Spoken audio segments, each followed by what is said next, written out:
அருமையான மாலை வணக்க மக்களை, இது உங்கள் கவலைப்படுவதை நிறுத்துங்கள் நிகழ்ச்சி யூனிவர்சல் ஆலயத்திலிருந்து மீண்டும் உங்களை இந்த நிகழ்ச்சி வழியாய் சந்திப்பதிலே மிகுந்த மகிழ்ச்சி அடைகிறேன். யார் எங்களை தொலைபேசியிலே தொடர்ந்து தொடர்பு கொள்கிறீர்கள், விண்ணப்பத்தை அனுப்பி கொண்டிருக்கிறீர்கள். மேலும் மக்கள் நேரடியாய் ஆலயத்துக்கு வந்திருக்கிறார்கள், வந்து கொண்டிருக்கிறார்கள். இங்கே தலைமை சபை மவுண்ட் ரோடிலும் சரி, நம்முடைய கிளை சபைகள் அகரத்திலே, பெரம்பூரிலே, பொறுக்குப்பேட்டையிலும் கூட, அண்ணா நகரிலும் தொடர்ந்து நீங்கள் எங்களோடு இணையலாம். நிச்சயமாய் உங்களுக்காக ஒவ்வொரு நாள், ஞாயிறு முதல் ஞாயிறு வரை ஒவ்வொரு நாள் நாங்கள் இங்கே தயாரா இருக்கிறோம். உங்களுக்கு ஆலோசனைகளின் மூலமாய், தேவனுடைய வழிகாட்டுதலின் மூலமாய் உங்கள் வாழ்க்கை சூழ்நிலை மாற முடியும் என்பதை நிரூபிக்க முடியும். நண்பர்கள், இந்த நேரம் நாளை ஆலயத்தில் நடைபெற போகிற விசேஷமான ஒரு ஜெபம், மாபெரும் விடுதலையினுடைய கூட்டம். எந்தெந்த காரியங்களுக்காய், எப்படிப்பட்ட மக்களுக்கான விடுதலை கூட்டம் இது, என்ன பிரச்சனையை கடந்து செல்கிற மக்களுக்காய் 10 ஆவிக்குரிய அடையாளங்களை குறித்த ஒரு தொகுப்பை பார்க்கும்படி விரும்புகிறேன்.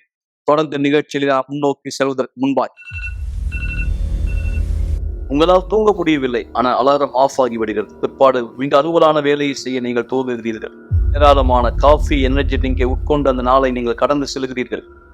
இழந்தவராய் இப்படியாவது அவங்க வாழ்க்கை சென்ற வருடம் முழுவதும் இருந்தது. நாளை உறங்க முடியவில்லை என்பது சாதாரணமான ஒரு விஷயம் அல்ல. இது மாத்திரம் நீங்கள் சந்திக்கிற பிரச்சனைகள் அல்ல. வீட்டில் நீங்கள் பார்க்கிற அந்த நிழல்களை பற்றி என்ன சொல்வது? அப்படி அதிலிருந்து நீங்கள் விடுபட போகிறீர்கள். மீண்டும் நேற்று ராத்திரி உடலில் அழுத்தத்தை உணர்ந்தீர்கள், இருக்கப்படுவதை போல உணர்ந்தீர்கள். தூக்கத்திலே முரமானதை போல உங்களால் அசையவோ அல்லது கத்தவோ கூட முடியவில்லை. உங்கள் உயிரே கூட போகக்கூடிய அளவிற்கு காலை வேலை வருகிறது, மீண்டும் அலாரம் ஆஃப் ஆகிறது. நீங்கள் பரபரப்பான அலுவலை மீண்டும் துவங்குகிறீர்கள். இது பேசுவதற்கு மிக கடினமான ஒரு சூழ்நிலை. இந்த வழக்கமான தொடர்கதை விட்டு வெளியே வர வழி உண்டா? டிவி தானாகவே ஆஃப் ஆகி விடுகிறது. வீட்டில் தனியே இருந்தாலும் கூட யாரோ ஒருத்தர் உங்கள் பொருளை மாற்றி மாற்றி வைக்கிறார்கள். நீங்கள் ஆவிக்குரிய தாக்குதலுக்கு பாதிக்கப்பட்டிருக்கிறீர்கள்.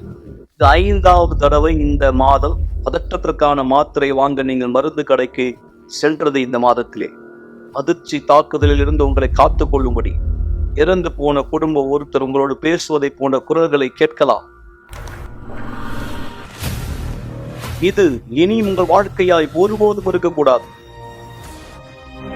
ஒவ்வொரு வெள்ளிக்கிழமையும் எங்களோடு இணையுங்கள். இந்த தொடர் சங்கிலியில் ஆவிக்குரிய அழுத்தத்திலிருந்து விடுபட 282 அண்ணா சாலை, சென்னையில்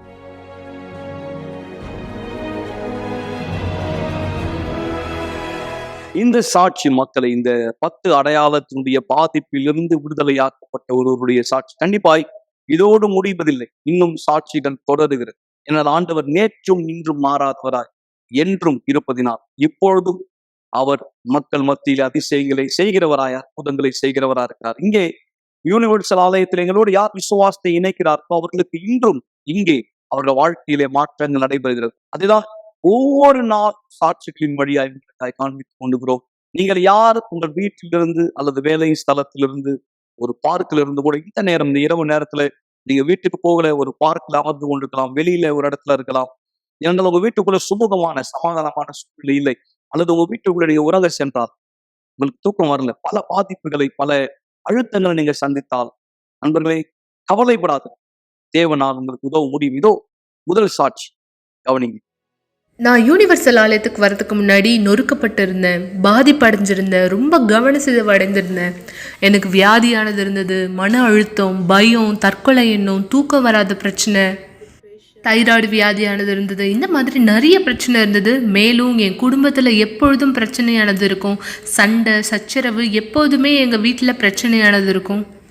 எனக்கு ஆவிக்குரிய விதத்துலையும் பிரச்சனையானது இருந்தது. என் வீட்டு மேலே யாரோ நடக்கிற மாதிரி இருக்கும், நான் நிழல்களை பார்க்குற மாதிரி இருக்கும், யாரோ கதவை தட்டுற மாதிரியானது எனக்கு உணர்வெல்லாம் ஏற்படும். இது எனக்கு ரொம்ப அதிகமான பயத்தை உருவாக்கக்கூடியதாக இருந்தது. மேலும் எனக்கு தற்கொலை எண்ணமானது இருந்தது. நான் நிறைய தடவை தற்கொலைக்கு முயற்சி பண்ணியிருக்கேன். வலி நிவாரணி நான் மருத்துவரிடத்துலேருந்து பெற்றிருக்கேன். அந்த வலி நிவாரணியை சாப்பிட்றது மூலமாக ரத்த வாந்தி எடுத்திருக்கேன். நிறைய தடவை நதி பக்கமாக என்னுடைய பிள்ளைகளை கூட்டிட்டு நான் நதியில் குதிக்கணும்னு சொல்லி போயிருக்கேன். ஆனாலும் எனக்குள்ள ஒரு சத்தம் கேட்கும், நீ மறிக்காம உன் பிள்ளைங்க மட்டும் மறிச்சாங்களா என்ன பண்ணுவ? அதனால் எனக்குள்ள ஒரு ஆவிக்குரிய போராட்டம் நடந்துக்கிட்டே இருக்கும். நான் முற்றிலுமாக அழிக்கப்பட்டிருந்தேன். எனக்கு வாழவே பிடிக்கல, எனக்கு இந்த உலகத்தில் இருக்கவே பிடிக்கல, நான் மறிக்கணும்னு நினச்சேன். அதனால நான் தனிமைப்படுத்திப்பேன், என்னை நான் எப்போதும் தனியாகவே வச்சுப்பேன். அதனால் நான் நிறைய தூக்க மாத்திரை சாப்பிடுவேன். நிறைய தூக்க மாத்திரை சாப்பிட்றதன் மூலமாக நான் தூங்க முடியும்னு நினச்சேன். மேலும் நான் குடிப்பழக்கத்துக்கு அடிமையான நிறைய குடிக்க ஆரம்பித்தேன். நான் நிறைய செய்வினை எடுக்கிற இடத்துக்கு போயிருக்கேன். எனக்கு ஏதாவது ஒன்று பதில் கொடுக்கும் அப்படின்னு நினச்சேன். ஆனால் எனக்கு எதுவுமே பதில் கொடுக்கல. இன்டர்நெட்டில் ஏதாவது வெப்சைட்டில் எனக்கு ஏதாவது ஒரு விதத்தில் உதவி கிடைக்கும்னு நினச்சேன். ஆனால் எனக்கு எதுவுமே உதவி கிடைக்கல. என் வாழ்க்கை அதே மாதிரி தான் அழிக்கப்பட்டதாகவே இருந்தது. அதன் பிற்பாடு என்னுடைய சொந்தக்கார நபர் ஒருத்தர், நீ ஏன் இந்த ஆலயத்துக்கு போய் பார்க்கக்கூடாது, அங்கே இருக்கிற பாஸ்டரை பார்த்து பேசு, உனக்கு நான் ஃபோன் நம்பர் தரேன், நீ அவங்கக்கிட்ட பேசுன்னு சொல்லியிருந்தாரு. நான் அதன் பிற்பாடு ஆலயத்துக்கு போனேன், பாஸ்டரை பார்த்து பேசினேன். எனக்கு கொஞ்சம் நடுக்கமாக தான் இருந்தது.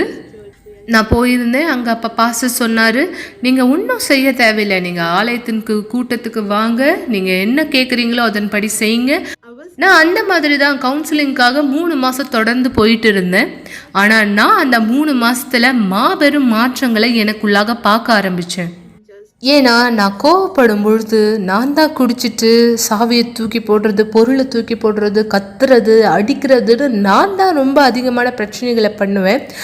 ஆனால் நான் ஆலயத்தில் கற்றுக்கிட்ட இந்த கவுன்சிலிங் மூலமாக நான் எவ்வளோ மாறி இருக்கேன், எனக்குள்ளே எவ்வளோ மாற்றம் ஏற்பட்டிருக்குன்னு என்னால் உணர முடியுது, பார்க்க முடியுது. பரிசுத்த ஆவியானவர் அபிஷேகம் பெற்ற பிற்பாடு நான் ரொம்ப பலனாக சந்தோஷமாக இருக்கேன். நான் உண்மையாக இருக்கேன். எனக்குள்ள சமாதானமானது இருக்குது. தேவன் இடத்துலேருந்து வர உள் பலனானது எனக்குள்ளாக இருக்குது. நான் எதையாவது சந்திக்கும் போது நான் பயப்படுறதில்ல. நான் அந்த சவாலை எதிர்த்து போய் அதை சந்திக்கிறேன். தேவனோடு கூட என்னால் எல்லாவற்றையும் செய்ய முடியுங்கிற உறுதியானது எனக்குள்ளாக இருக்குது. தேவனோட பீடத்தின் மீது என்னுடைய வாழ்க்கையை கொடுத்த பிற்பாடு என் வாழ்க்கை உண்மையாகவே ஆசீர்வாதமாக இருக்குது. இனிமேலும் நான் பழைய கிரேஸாக இல்லை. எனக்குள்ளாக இருந்த வியாதி, மருந்து, மாத்திரைகள், இந்த வாழ்க்கை எதுவுமே இனி என்கிட்ட இல்லை. இந்த மன அழுத்தம் இனி என்கிட்ட இல்லை.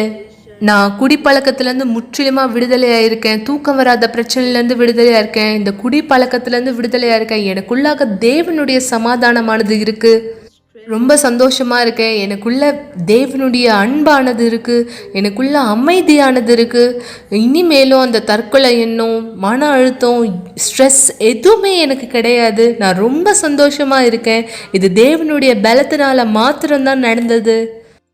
மீண்டும் நான் உங்களை நிகழ்ச்சியிலே வரவேற்கிறேன். இந்த சாட்சி இன்றைக்கு கண்டிப்பா இவர் வாழ்க்கை இதே போல இல்லை. இது அவர் வாழ்க்கையில எப்படிப்பட்ட நிலைமையிலே ஆலை வந்தார் அதனுடைய ஒரு தொகுப்பு நீங்கள் பார்க்க முடியும். நண்பர்களே, நீங்கள் ஒருவேளை கேட்டார், நானும் அங்கே வரவேற்கப்படுகிறேன்.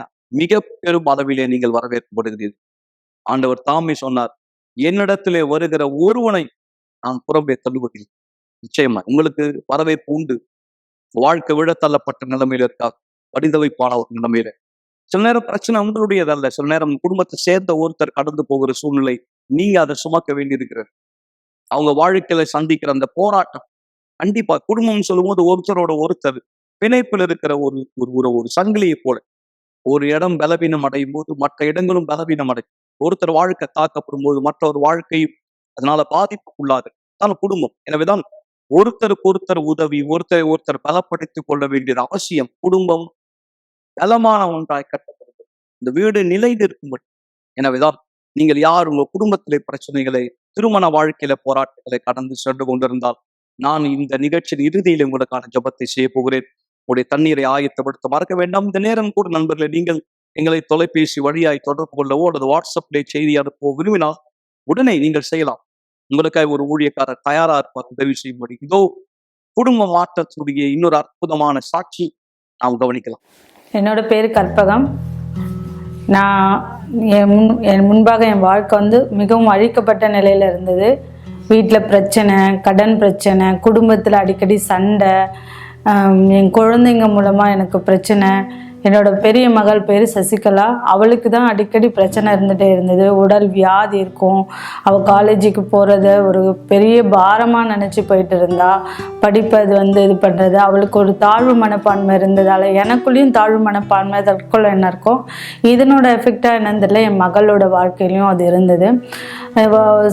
பிஇ படிக்கும்போது, செகண்ட் இயர் படிக்கும்போது நான் இனிமேல் காலேஜ் போக மாட்டேன் அப்படின்னு சொல்ல ஆரம்பிச்சிட்டா. காலேஜுக்கு போகிறதில்ல. எனக்கு வந்து பிள்ளைங்க படிக்கணும் அப்படின்றதுல நான் ரொம்ப ஆர்வமாக இருப்பேன். அதனால அவளை திரும்பவும் படிக்க சொல்லி அவளுக்கு கம்பல் பண்ணதால் அவள் சூசைடுக்கு முடிவு பண்ணிட்டான். ஒரு நாள் வந்து அவள் சூசைட் அட்டம் பண்ணதால் எனக்கு என்ன பண்ணணும்னு தெரியல. இதுக்கு முன்னாடி அவளை இந்த சூழ்நிலையில் மீட்கிறதுக்காக நான் போகாத இடம் இல்லை, கோவில் கோலம் யார் என்ன சொன்னாலும் நான் செஞ்சுட்டு இருந்தேன். அவள் எப்படியாவது அவள் மனம் மாறுவா அப்படின்னு சொல்லிட்டு. ஆனால் கடைசியான சூழ்நிலை என்னன்னா, நான் ரொம்ப பயங்கரமாக பாதிக்கப்பட்டது எப்படின்னா, என் மகளையே நான் இழந்துட்டேன். அவள் தற்கொலை பண்ணிக்கிட்டு அன்னைக்கு சூழ்நிலையில் வந்து என்ன பண்ணுறதுன்னு தெரியல. வீட்டில் யாருமே இல்லை. நான் தனியாக கொண்டு போய் ஹாஸ்பிட்டலில் சேர்த்தா அவளுக்கு ஒன்றும் இல்லை, பல்ஸ் எல்லாம் இல்லை, நீங்கள் என்ன பண்ணுவீங்களோ தெரியாது அப்படின்னு வீட்டுக்கு கூப்பிட்டு போயிடுங்கன்னு சொல்லிட்டாங்க. அந்த மாதிரி ஒரு சூழ்நிலையில் எங்கள் அக்கா வந்து இந்த இடத்த பற்றி, இந்த ஆலயத்தை பற்றி சொன்னாங்க. நான் ஒரு அவநம்பிக்கையாக தான் இங்கே வந்தேன். எங்கெங்கேயோ போனோம், அது நடக்கலை, இங்கே மட்டும் நடக்குமான்னு. ஆனால் நான் என் குழந்தைய ஒரு பிணமாக தான் இந்த இடத்துல நான் கூப்பிட்டு வந்தேன். அப்போ வந்து முதல் மீட்டிங்லேயே எனக்கு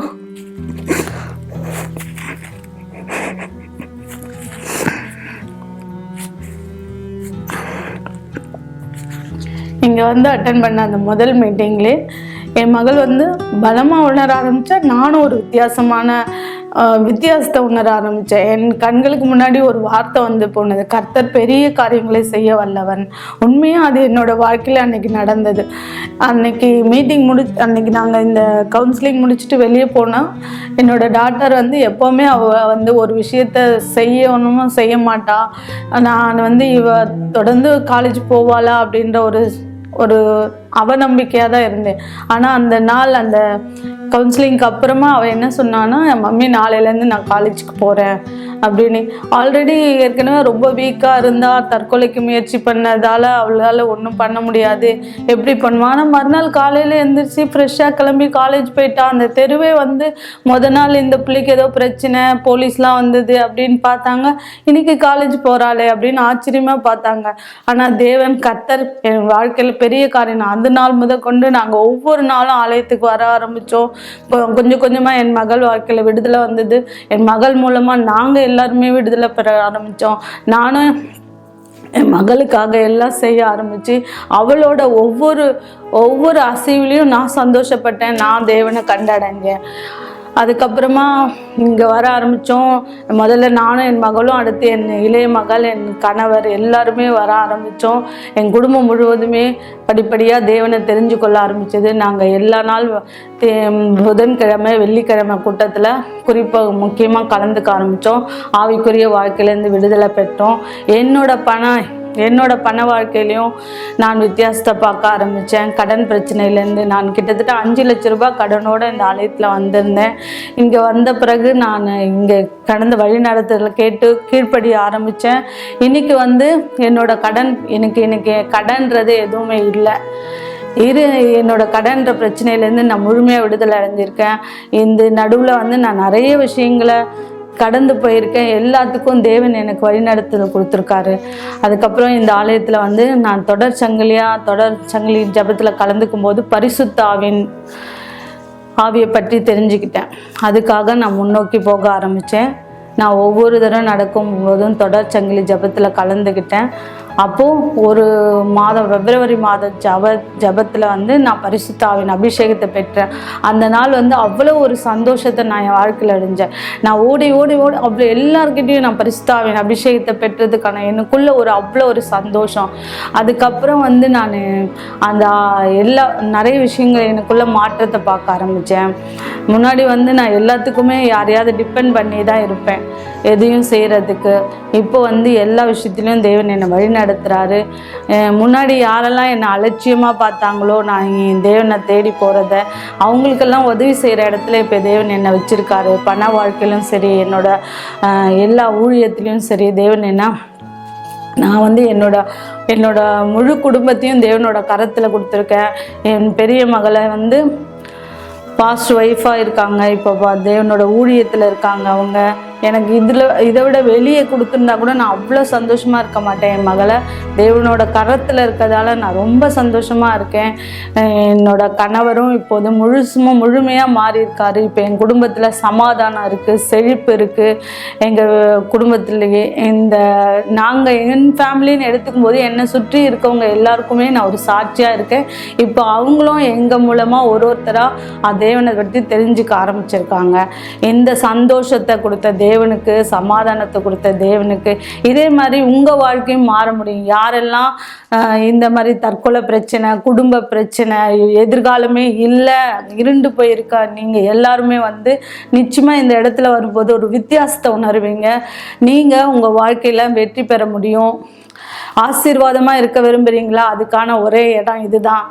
எனக்கு தெரிஞ்ச விஷயம், நான் பெற்ற சந்தோஷத்தை நீங்கள் பெறணுன்றதுக்காக சொல்கிறேன். வாங்க, இந்த எல்லா சந்தோஷத்தையும் கொடுத்த தேவனுக்கு நன்றி. நல்லது மக்களே, நாம் நிகழ்ச்சியினுடைய இறுதிக்கு வந்திருக்கிறோம். கண்டிப்பாய் தொடர்ந்து இணைந்திருங்கள். இந்த நிகழ்ச்சியின் இறுதியிலே நான் சொன்னதை போல உங்களுக்காக விசுவாசத்தின் ஜபத்தை நான் செய்ய போகிறேன். உங்க குடும்பத்துல நீங்க பிரச்சனைகளை சந்தித்து கொண்டிருந்தால், போராட்டங்களை சந்தித்து கொண்டிருந்தால், எனவேதான் இந்த திரையிலே நீங்கள் பார்ப்பதை போல இந்த வரவேற்பு அழைப்பு நிகழ்ச்சியை பற்றிய இந்த குறிப்பிடுதல் வருகிற ஞாயிற்றுக்கிழமை, அதாவது 19ஆம் தேதி சரியாய் மதியம் 3 மணி அளவிலே இந்த அன்பின் நடை, லவ் வாக் என்கிற இந்த சிறப்பு தொகுப்பு இருக்கிறது. தம்பதியருக்கும் தனிமையானவர்களுக்கும் இந்த சிறப்பு நாள், சிறப்பு நேரம், அவர்கள் திருமண வாழ்க்கை அல்லது எதிர்காலம் எப்படி ஒளிமயமான வெற்றிக்குரிய ஒன்றாய் மாற முடியும் என்பதற்கான ஒரு ஆலோசனை நாம் கொடுக்க போகிறோம். மேலும் அவர்களுக்கான ஒரு நேரம் ஒதுக்கப்பட போகிறது. ஒருவரை ஒருவர் தெரிந்து கொண்டு ஒருத்தரோட ஒருத்தர் பேசி தங்களுடைய பாதிப்பிலிருந்து வெளியே வரும் அருமையான ஒரு காரியம் இது. வருகிற நாட்கள் இந்த வாரத்தை தொடர்ந்து நாம் இதை பற்றி பேசலாம். இந்த நேரம் இன்னொரு அற்புதமான வாழ்க்கை மாற்ற சாட்சியை கவனிங்கள். நாம் பிற்பாடு ஜபத்திலே ஒன்றிணையலாம். இந்த புல்லட் ஏறத்தாழ என் உயிரை எடுத்த 6 புல்லட்டுகளில் ஒன்று. இந்த அடையாளங்கள் எல்லாம் நான் என் உடம்பிலே சுமந்திருந்த அடையாளங்கள்.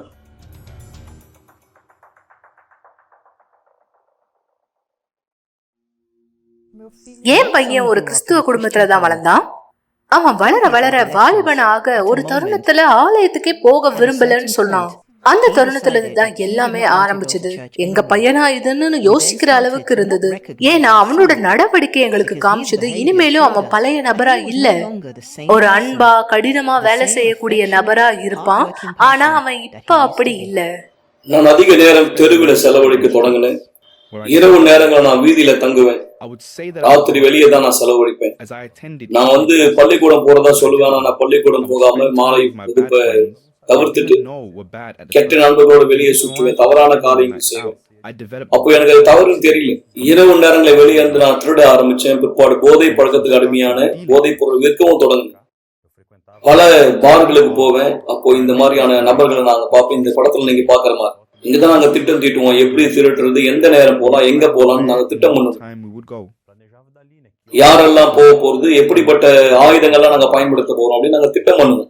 அப்படியா சின்ன சின்ன திருட்டுகள் தொடங்கி அப்படியா படிப்படியா பெரிய திருட்டு அளவுக்கு போனது. அப்படிப்பட்ட ஒரு தொழில நான் எதிரிகளை எனக்குன்னு உருவாக்கிட்டேன்.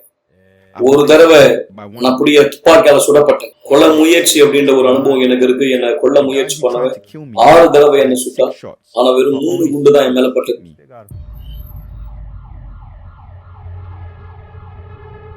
நாங்க மருத்துவமனைக்கு சென்றிருக்கும் போது மருத்துவர் எங்களிடத்துல பேசினாரு. அது ஒரு காலை வேலையா இருந்தது. நான் என்னுடைய பகுதியை செஞ்சுட்டேன். உங்களுக்கு ஒரு வேலை மதம் இருந்ததுன்னா, நீங்க விசுவாசம் உடையவரா இருந்தீங்கன்னா இப்ப அதை பயன்படுத்துங்கன்னு சொன்னாரு. எல்லா தோட்டாக்களும் என் மகனுடைய உடம்புல பாஞ்சிருந்தது. அதுல ஒண்ணு நுரையீரலை தாக்குச்சு, இன்னொன்னு இறைப்பைய தாக்கி இருந்தது, மற்ற ஒண்ணு இருதயத்தின் முக்கியமான நரம்புல பாதிப்பு உண்டாக்குச்சு. அது ரொம்பவும் முக்கியமான நரம்பா இருந்தது. அதன் பிற்பாடு சில நாள் அவர் கோமால இருந்தாரு. தொடர்ந்து ஐசியூல 11 நாள் கோமால இருந்தான். என்ன நடந்துகிட்டு இருக்கு அப்படின்றத பத்தி ஒரு நினைவு எனக்கு இருந்தது. என்னுடைய பெற்றோர்களை என்னால பார்க்க முடியுது. நான் அவங்க கிட்ட உதவி கேட்டேன். நான் காணப்பட முடியாதவனாக தெரிந்தாலும் கூட அது நிஜம். என்னை பொறுத்த வரைக்கும் உண்மையில அது நிஜம்.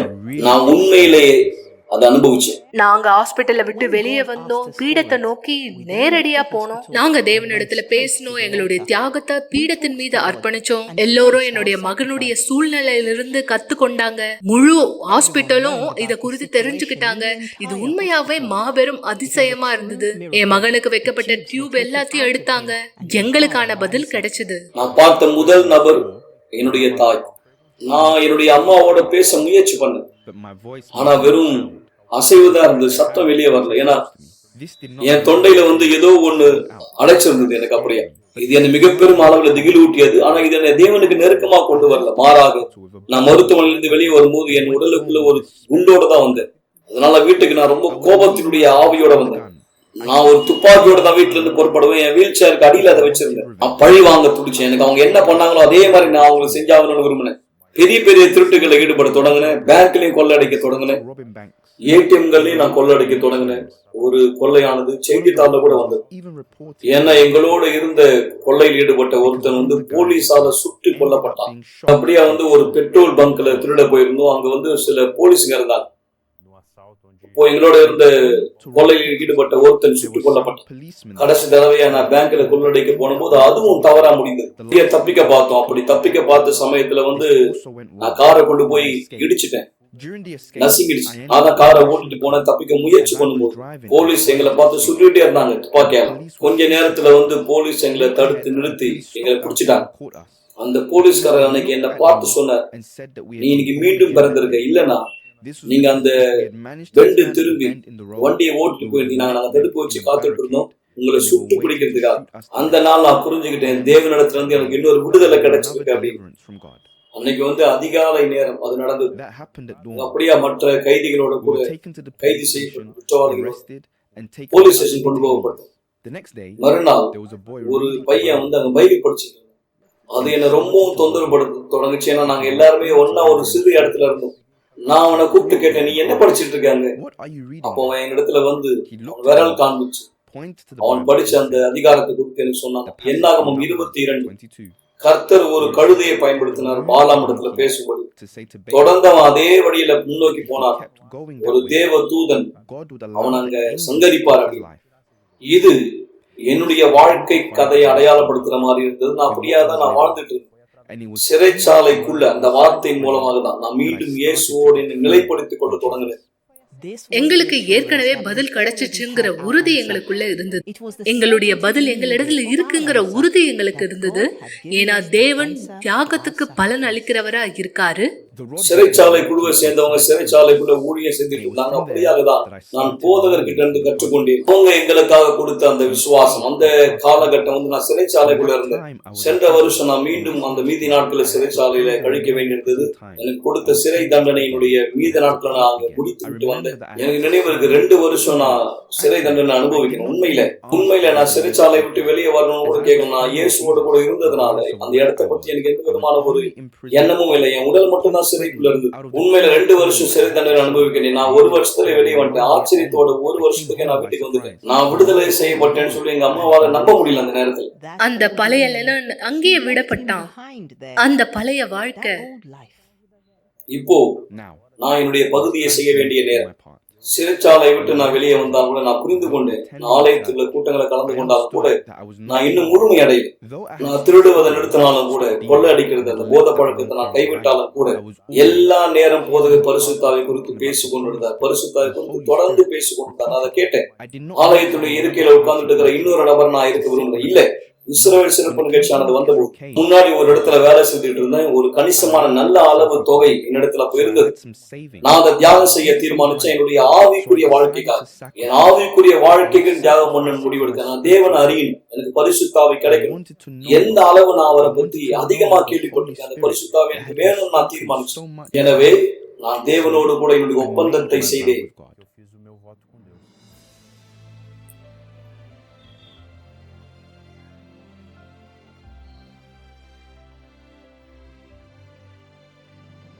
பீடத்தின் மேல நான் உறுதியோட ஏறிப்போம். நான் இப்பொழுதே பரிசுத்த ஆவியானவரை பெற்றுக் கொள்வேன். நான் பீடத்து மேல அந்த நிச்சயத்தோட போனேன். ஆனா அந்த நாள்ல நான் பரிசுத்த ஆவியினுடைய அபிஷேகத்தை பெறல. இருப்பினும் நான் அதை குறித்து சோர்ந்து போகிறேன். நான் கண்டிப்பா பரிசுத்தாய் பெறுவேன் தீர்மானிச்சேன். அந்த நாளே மதியம் 3 மணிக்கு நாங்க ஊழியம் பண்ணிட்டு போனோம். நான் ஊழியம் செய்த முதல் நபர் ஒரு இளம் வாலிபன். அப்படியா புகை பிடிச்சிட்டு இருந்தான். அவன் மிகவும் பரிதவிப்போட உதவிக்காக கேட்கும்படியான ஒரு நிலைமையில் இருந்ததை நான் பார்த்தேன். நான் அவனிடத்துல இயேசு குறித்து பேசினேன். அவன் சொன்னான், எனக்கு இப்பவே இயேசு தேவை. நான் சொன்னேன், உடனடியா இது நடந்தான். உடனே அவன் வீட்டுக்கு போனான், துணியை மாற்றிக்கொண்டான். அன்னைக்கு சாயந்தரம் 6 மணி கூட்டத்துல அவன் கலந்து கொள்ள தீர்மானிச்சான். அந்த 6 மணி கூட்டத்துல இந்த நேரத்துல தேவனிடத்துல என்ன கேட்டார் நான் புரிஞ்சுக்கிட்டேன். அந்த பையனோட சேர்ந்து போதகர் பரிசுத்தாவை தேடுங்கன்னு சொன்ன பொழுது அவனுக்கு உதவி செய்யும் ஒரு விதமாக தேவன் என் மேல் வந்து இறங்கினார். எனக்குள்ளாக ஒரு நிச்சயம் வந்தது. மற்ற எல்லா விதமான உணர்ச்சிகளை என்னை விட்டு நீக்கி அந்த நாள், அந்த தருணம் தேவன் என்னிடத்துல பேசினார். அவர் எனக்குள்ளாக வாசம் செய்தார். அந்த நாள் துவங்கி என்னுடைய வாழ்க்கையானது முழுமையடைந்தது, நிரப்பப்பட்டது முழுமையா. என் வாழ்க்கையில நான் பெற்றுக்கொண்ட மிக சிறந்த பரிசு இதுதான். ஏன் தெரியுமா? ஏன்னா இன்னைக்கு தேவன் அவனுக்குள்ளாக இருக்காருன்னு எனக்கு தெரியும். நாங்க பெற்றுக்கொண்ட இந்த சமாதானம் விலை மதிக்க முடியாதது.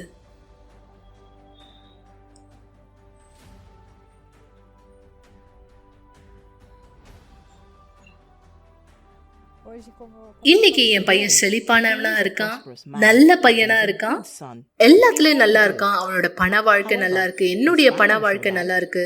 இதெல்லாம் காட்டிலும் எங்களுக்குள்ளாக இருக்கிற ஆவியானவர் அந்த சந்தோஷத்துக்கு அளவே கிடையாது, எதுவும் மதிப்பிடவும் முடியாது. நான் தீர்மானத்தோட செயல்பட்டு கொண்டுட்டு இருக்கேன். தேவனுடைய வார்த்தையை மற்ற மக்களிடத்துல கொண்டு செல்லும்படியாக முன்பு என் வாழ்க்கையில பார்த்துராத ஒருத்தருடைய வாயின் வழியான வார்த்தையை பெற்றதை போலவே இன்றைக்கு நானும் மற்ற மக்களிடத்துல அந்த வார்த்தைகளை கொண்டு போறேன். என்னுடைய வாழ்க்கையில தேவனுடைய பிரசன்னத்தோட நான் பிசாசுக்கு முன்பு என்ன செய்தனோ அதை விட 10 லட்சம் மடங்கு அதிகமா நான் தேவனுக்கு செய்ய தீர்மானிச்சிருக்கேன். இன்றைக்கு உண்மையில நான் முற்றிலுமா முழுமையான ஒரு மனுஷனா இருக்கிறேன். தேவன் தான் எனக்கு இது எல்லாவற்றையும் கொடுத்திருக்கிறார். எனவே எனக்கு வேற எதுவுமே தேவையில்லை. அவருடைய பிரசன்னம் மாத்திரமே எனக்கு போதுமான ஒன்று. ஒரு கிளாஸ் தண்ணீரை ஆயத்தப்படுத்திக் கொள்ளுங்கள் அல்லது தொலைக்காட்சிக்கு அருகாமையிலே வாருங்கள். இந்த நேரம் உங்களுக்கான ஒரு சிறப்பு ஜெபத்தை நாம் செய்ய போகிறோம். சர்வ வல்லவரே, என் கரங்களை நீட்டுகிறேன். இந்த நேரம் ஒவ்வொரு குடும்பத்துக்கு நேராய் திருமண வாழ்க்கையிலே போராட்டங்களை சந்திக்கிற தம்பதியர்கள் அல்லது இளம் பெண்கள், இளம் ஆண்கள், திருமண வாழ்க்கை போராட்டமான ஒன்றாய் யார் கடந்து செல்கிறார். குடும்பத்துக்குள்ளே பலவிதமான குழப்பங்கள், கருத்து வேறுபாடுகள், பிரச்சனைகள். தேவனே, உன் சக்தி மட்டுமே இந்த நபருடைய சூழ்நிலையை மாற்றக்கூடியது. நாங்கள் செய்கிற ஜபத்தை உள்ளத்தின் அடி ஆழத்திலிருந்து வார்த்தைகளினால் உமக்கு விளக்குகிறோம். ஆனால் உண்மையான பதில் உன் வல்லமையால் மட்டுமே சாத்தியம். வெறும் ஒரு பேச்சுவார்த்தை மாத்திரம் அல்ல. உன்னுடைய கரம் நீட்டப்பட வேண்டும். இந்த திருமணத்துக்குள் இருக்கிற பிளவுகள் மறையணும், குடும்பத்துக்குள் இருக்கிற சிக்கல்கள் மறையணும், குழப்பங்கள் மறையணும், பொறாமை கண்கள் கட்டப்படணும். எல்லா விதமான அசுத்தத்தினுடைய தாக்கங்கள் இந்த வாழ்க்கைக்கு எதிராய், குடும்பத்தினருக்கு எதிராய், ஒரு போதை பழக்கத்தினுடைய அடிமைத்தனத்திலே இவர் பிடிக்கப்பட்டிருந்தால், குடி பழக்கத்தினுடைய அடிமைத்தனத்திலே, புகை பழக்கத்தினுடைய அடிமைத்தனத்திலே பிடிக்கப்பட்டிருந்தால் இப்பொழுதே கட்டவிழ்க்கப்படுவாரா? கட்டவிழ்க்கப்படட்டும். எல்லா விதமான இருளின் வேலைகள் நீக்கப்படும். வீட்டுக்குள்ளே சமாதானம், திருமணத்துக்குள்ளே ஒற்றுமை, அந்யோன்யம், ஐக்கியம், சகிப்புத்தன்மை, புரிந்து கொள்ளுதல் ஒருபடி நான் கேட்கிறேன். இந்த குடும்பத்தை ஆசீர்வதிக்கிறேன். இந்த தண்ணீரை பருகுதலின் மூலம் சமாதானத்தை இவர் கண்டடையட்டும், ஜீவனை கண்டடையட்டும். ஆண்டவராக இயேசு கிறிஸ்துவின் பெயரால் ஆமென். தேவன் தாமே உங்களை உங்க குடும்பத்தை வாழ்க்கை ஆசீர்வதிச்சிருக்காரு. இந்த லவ் வாக்கை குறித்து இன்னும் அதிகமாக நீங்கள் தெரிந்து கொள்ள விரும்பினால் நான் எப்படி இதுல கலந்து கொள்ளலாம், எப்படி பங்கேற்கலாம், உடனே எங்களை தொலைபேசியிலே தொடர்பு கொள்ளுங்கள். கண்டிப்பாய் உங்களுக்கான ஆலோசனை உண்டு. நாளை இரவு மீண்டும் இந்த நிகழ்ச்சியின் வழியாய் இன்னும் வல்லமையான சாட்சிகளோடும் மேலும் ஒரு சிறு நிகழ்ச்சியை பற்றிய தொகுப்பின் வீடியோவோடு உங்களை சந்திக்கும் வரை கர்த்தர் அனைவரை ஆஸ்வதிப்பாராய். செல்வார்.